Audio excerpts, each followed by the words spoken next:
Buenas, mi nombre es el doctor Juan David Suárez Amezquita, médico neurocirujano, especialista en la columna vertebral, y en el día de hoy vengo para hablar de un tema muy frecuente, una pregunta muy frecuente en esta consulta, y es: doctor, me reportaron hernias en la resonancia, pero ¿qué tipo de hernia tengo?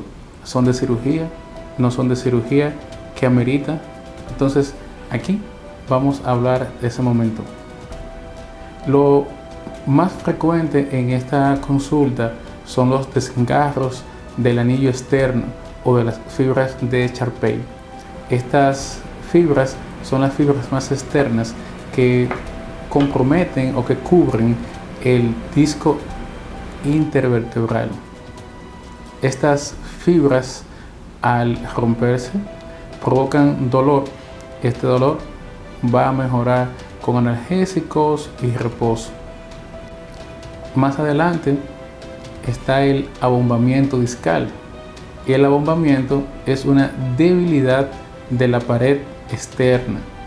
Aquí va a haber una flacidez similar a cuando le damos un golpe en una llanta y encontramos un buche o una flacidez, una parte que se vuelve más transparente y que puede romper fácilmente. Estos dos episodios, tanto como el desgarro y el abombamiento, pueden manejarse de manera conservadora, sin cirugía, simplemente con terapia y analgésicos. Más adelante, ahora vamos a pasar a la protrusión. Aquí ya la pared se ha roto y ya hay salida del contenido del disco hacia el canal vertebral. En este vamos a tener una salida del disco en un menos de un 50%.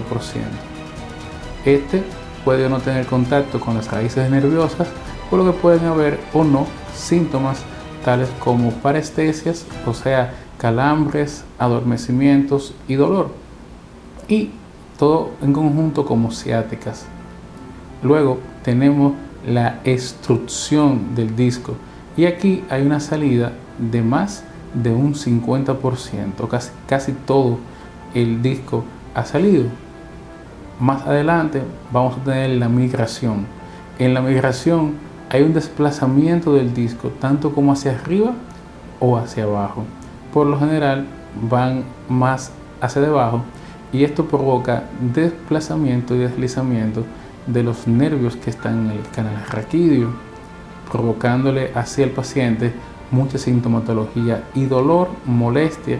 Por lo tanto, esto es de bastante atención. Ya como último tenemos el secuestro, y aquí es un fragmento que sale expulsado al canal. En esto vamos a encontrar que el tamaño del disco ha disminuido considerablemente porque ha salido parte del disco al canal. Ese roce que provoca el hueso con hueso por su incontinencia, porque ya no tiene el mismo tamaño, al paciente le provoca mucho dolor. Cuando hay sobrecarga de los platillos de los huesos, que son las superficies que están en contacto con el disco intervertebral, suceden unos cambios que se llaman cambios móviles. Estos son vistos en una resonancia y van a estar clasificados en 3 estadios. El estadio 1, que trata de inflamación y edema; el estadio 2, que trata de revascularización; y el estadio 3, que trata de esclerosis y remodelación ósea. En el tercer estadio ya hay una pequeña fusión que hace el mismo cuerpo, y a veces esto provoca dolor porque provoca inmovilización. También es muy frecuente que hayan listesis o espondilolistesis, que estas principalmente suceden cuando hay un deslizamiento de una vértebra sobre otra, y esto está provocado por incontinencia del disco y de la carilla articular, que es lo que mantiene sujetada una vértebra con otra. Al haber este deslizamiento, el paciente también tiene bastante dolor. Estas ya lesiones son lesiones de larga plazo o de larga data, donde el paciente ha venido presentando esas molestias pero no ha acudido a un médico y que quizás al principio pudieran haber sido manejadas de manera conservadora, pero al estar en un grado tan avanzado, ya el tratamiento con analgésicos, medicamentos, el paciente ya no responde de buena manera y la terapia física a veces ayuda en algunos casos de que no.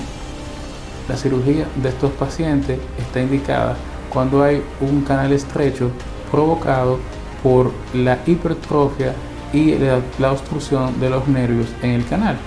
Esto no pasa de manera espontánea, como el cuerpo buscando un mecanismo compensatorio de estabilizar su propia columna, pero también provoca una compresión de los nervios, limitando al paciente para que haga actividades, y esto provoca, como le dijo, dolor y adormecimiento en las piernas ciáticas.